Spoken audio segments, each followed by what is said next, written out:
candidate's name. But it's great that you took the opportunity to contact us, Lyle, and please, everyone, make Lyle welcome. Lyle standing for the Australian Conservative Party. Thanks very much, Steve, and thanks very much everyone for the opportunity to be here tonight. It is a privilege. I think it's terrific that community groups like this put on forums and make an opportunity for candidates to come and be heard. I'd also like to acknowledge Joanna Lindgren, who is number 2 on the Australian Conservatives Senate ticket. Jo is a former senator herself with the LNP, but saw the light and came over to the Conservatives. Her great uncle was the famous Neville Bonner, the first Indigenous senator, first Indigenous member of Parliament anywhere in Australia, and a very distinguished Queenslander. So, yeah. And of course, Jo's parents, Gloria and John, are here tonight, and it's great to see you. They're our greatest fan club. I'm standing with the Australian Conservatives, as has been said. A little bit about my background. I grew up in Toowoomba, just up the road, regional Queensland. Went to university there, studied journalism, and worked for a number of years with Rural Press Limited, who have their headquarters, or had their Queensland headquarters here in Ormiston, and I believe they're still there. Fairfax Media, no, what are they now? I drove past they're all gone, are they? The building's still there, I noticed the other day when I drove past. I used to come down once a week as part of the production of one of our little papers, so that's my only real connection with the Redlands, apart from doing work experience down here when I was studying journalism. There was a little start-up newspaper called the Redlander, which didn't exist for very long, but a local businessman wanted to take on the local news, which I think was the Capalabar paper. I can't remember now, it was about 30 years ago. It didn't last very long, but a few of us work experience journalists helped get it off the ground. And I just remember at the time, koalas was a big issue that we were reporting on in those first issues, and obviously that's a big and important issue still here today. The Australian Conservatives was formed just over 2 years ago by Senator Corey Bernardi, a South Australian senator who had been with the Liberal Party for 10 years as a senator and had been a lifelong Liberal. And he, I guess over time, developed some frustration with the Liberal Party, felt it was drifting from its roots, from its Menzies and Howard era roots, and was drifting towards the left. And he would make an argument in the party room and try and encourage the party to be its true self, a party of limited government, of free enterprise, of standing up for the family, civil society, all of these values which the Liberal Party was once famous for, but was drifting towards larger government, bigger taxes, taking on some of the supposedly socially progressive views. And Corey found that it just became untenable, and in his words, he didn't leave the Liberal Party left him. So he started the Conservatives just over 2 years ago, and our aim as a party is not to try and form government. We can't do that. But we do want to try and have an influence on the centre-right of politics and bring it back to its true self. And our tactic, our strategy for that is to try and get senators elected into the Senate and to try and have an influence there. We believe, and I personally believe, that Australia suffers a truth deficit and a common sense deficit in Canberra. And I think we're facing 2 or 3 really major crises that aren't getting enough airplay at this election. I think the first revolves around our energy security as a country, and I know there might be some differing views in this room, and I'm very happy to take questions. But we've closed down 10 coal-fired power stations in the last 6 years under a Conservative government, and we've not replaced the baseload generating capacity. As a result of that, our electricity network in Australia has become unstable and unreliable, and I know there's some gold plating issues to do with poles and wires which have contributed to the cost of electricity. But fundamentally, our electricity prices are being influenced by the fact that we no longer, well, that we've subsidised renewable energy, and it's been very expensive, and we now are in a situation where our prices have gone high for consumers and also for industry. Jobs are starting to go offshore, and of course the grid is starting to fail. And we saw that in Victoria just earlier this year, when on a 40-degree day in Melbourne, 200,000 houses lost power. Now, Victoria always gets days over 40 degrees in summer, that's normal. But in 2019, as a result of closing down the Hazelwood Power Station, one of the largest power stations in Australia in the Latrobe Valley, where there's 400 years supply of brown coal there, and not replacing that capacity, suddenly we've got a grid that's failing. And none of the parties have a policy to address the energy shortage that we have.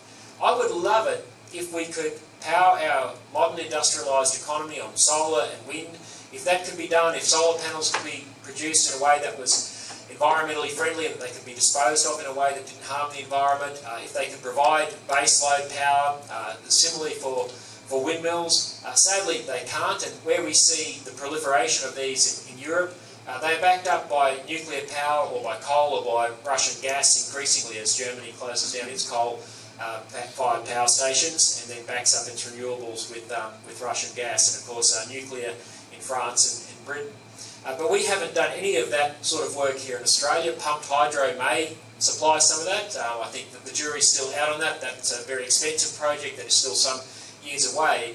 But in the meantime, we're on a trajectory to close down another massive power station in the Hunter Valley called the Liddell coal-fired power station.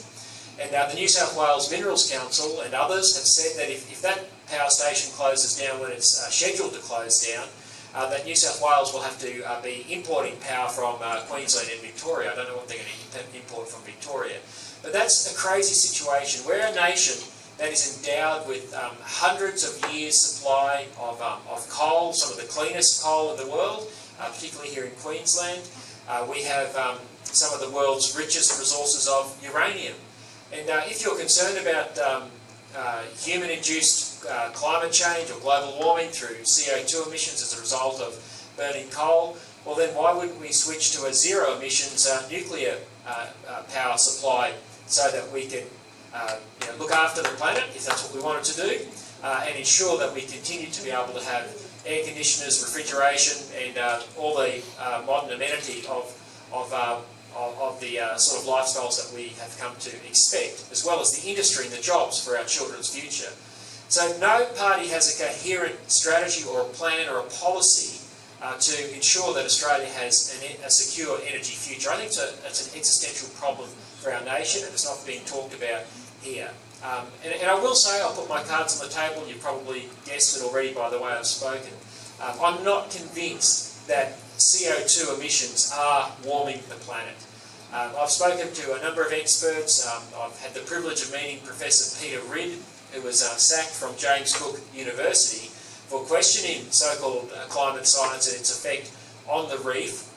He certainly says the reef is not dying, it's not in danger of dying. Parts of it have died, and that's natural. There's natural cycles, but there's also been a terrific rejuvenation, and certainly the claims of Bob Brown and the Greens that half of the reef is already dead is a wildly exaggerated, overblown claim, and it's not borne out by science. And of course, Peter Ridd said this as a distinguished academic, and was sacked and gagged, and had to go all the way to the High Court of Australia to be exonerated just a couple of weeks ago.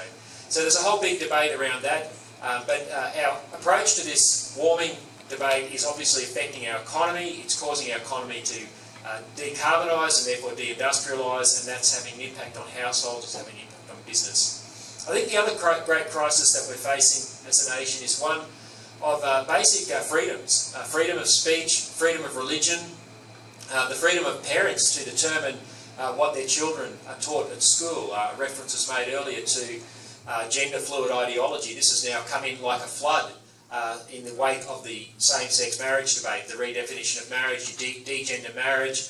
Now, of course, the next tranche of political ambition from the rainbow political activists, and I don't mean that in a disparaging way, that's the flag that they fly under, but they have a political agenda.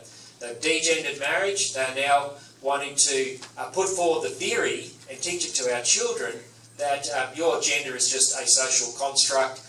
What is between here doesn't determine your gender, it's what's up here. And that's literally what is said in the curriculum that's being used here in Queensland right here, right now. And the Education Minister, Grace has said, because we've had a debate about marriage equality, parents just have to suck up gender fluid teaching of their children. Very, very serious. And if you want to speak against that, well, because gender identity is a protected attribute in anti-discrimination law, you're in danger of being taken off to an anti-discrimination tribunal or some sort of human rights body. Today, an organisation which I know the director of, called Binary, Kirralie Smith, was putting out an advertisement that highlighted this gender fluid teaching in schools.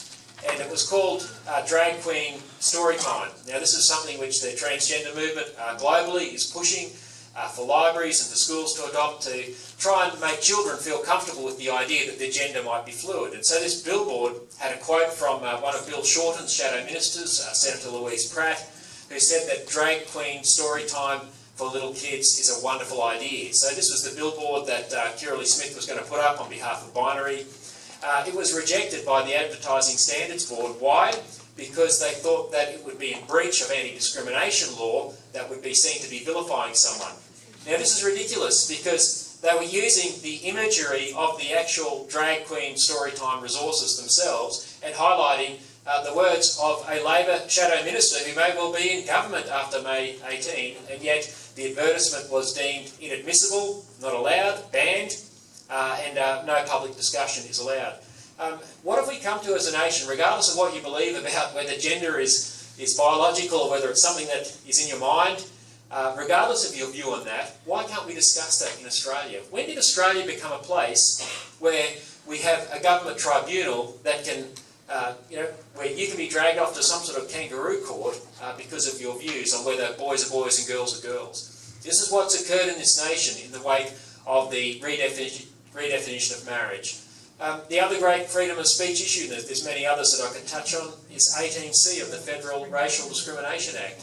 Now, none of us want to vilify people on the basis of race, of course, that's unacceptable. But I don't think we should have a law that says if you insult or offend someone, which is what 18C says, that suddenly you can, again, be taken off to some sort of a kangaroo court and end up in a legal process. Often these legal processes don't always end up with someone getting fined or whatever, but people find themselves in a process that takes a long time to resolve. There's something hanging over their head because an activist can bring a complaint, and the process actually becomes the punishment. So our freedom of speech, our freedom of religion is very much under attack in this nation, and I think that is something that would be unthinkable to most of our forebears. Globally, I think the other great threat that we have on the global scene is what's happening in China. Now, I think we all want to be friends with China. The Chinese people are amazing, industrious, innovative people. And what has occurred there in my lifetime in the lifting out of poverty of billions of people is nothing short of incredible. But Xi Jinping, the President for Life of China, is someone who is a self-declared Stalinist. Could you imagine any world leader today saying that they wanted to be a self-declared Nazi? I mean, Stalin killed more people than Hitler did. We have a very, very short memory about the atrocities of totalitarian communism in the Soviet era. In China, they still have Mao Zedong's photo up in Tiananmen Square. This is a man who killed 60 million of his own people, 60 million people, and yet he is venerated as some sort of hero of modern China. Xi Jinping's step back towards communism and Stalinism, to use his words, is very, very worrying. The militarisation of the South China Sea is worrying. What they're doing through Confucius Institutes in our universities to try and influence Chinese expats here in Australia and influence our nation. What they're doing with property purchases and water purchases is very concerning. I think we need to watch this very, very carefully. These are some major challenges. Our energy issues, our economy, our freedoms, and what's happening on the global stage with the rise of China are things that we as a nation and our federal government should be very, very focused on. So at the Conservatives, we realise that Bill Shorten or Scott Morrison are going to be the Prime Minister after May 18. Our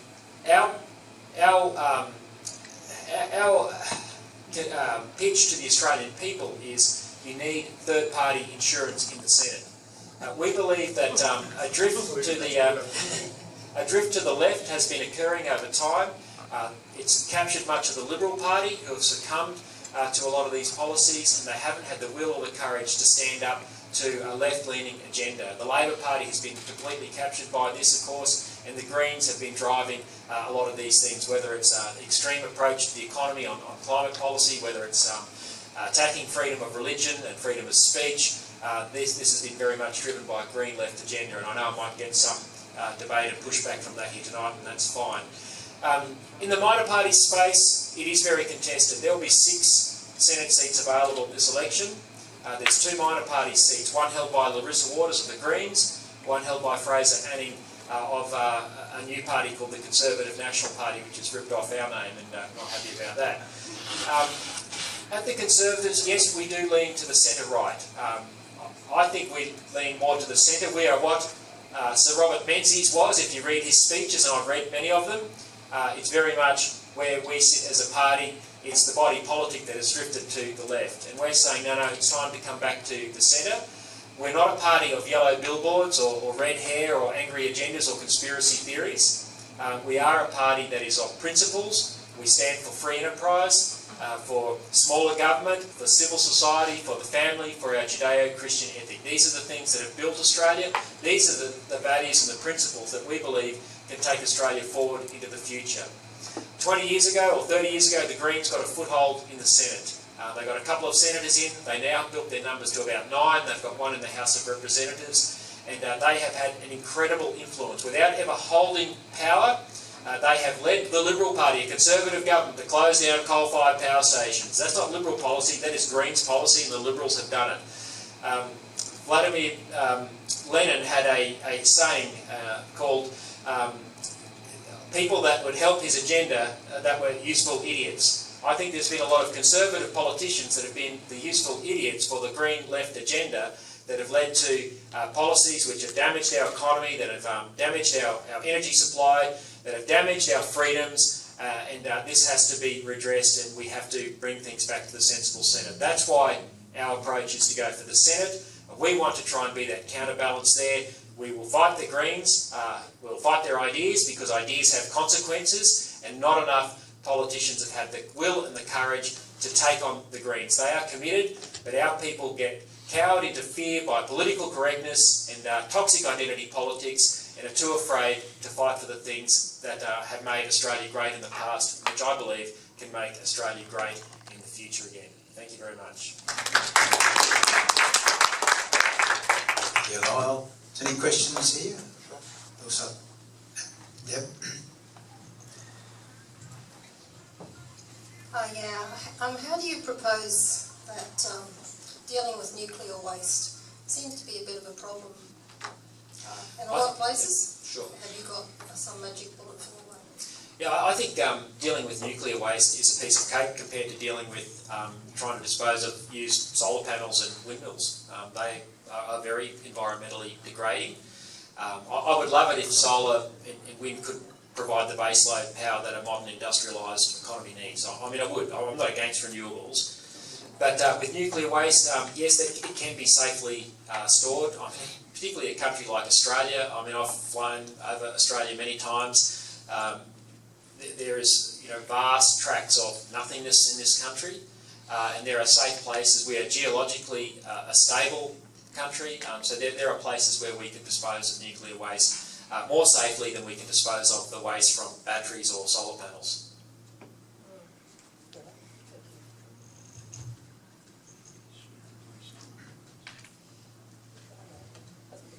Yeah, it's actually quite interesting here tonight, Lyle. It's actually more of a personal question than it is a political question. I know in your career you've been subjected to quite significant attacks, sometimes physical, violent, and that's that kind of thing. What are your feelings on that? What do you think is fueling that, and what do you think can be done about it? Yeah, it's a good question.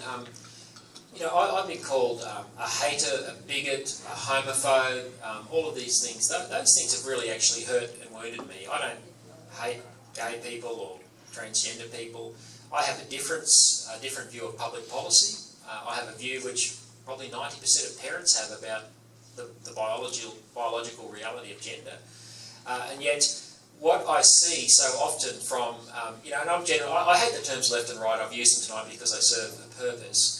But so much of the left, and even prominent people, media commentators, resort to using slurs and name-calling instead of actually engaging your argument. Now, last night, Joe and I were at a forum in Cairns where Warren Inch was there. Now, Warren was one of my principal protagonists on the marriage issue, if you take that issue.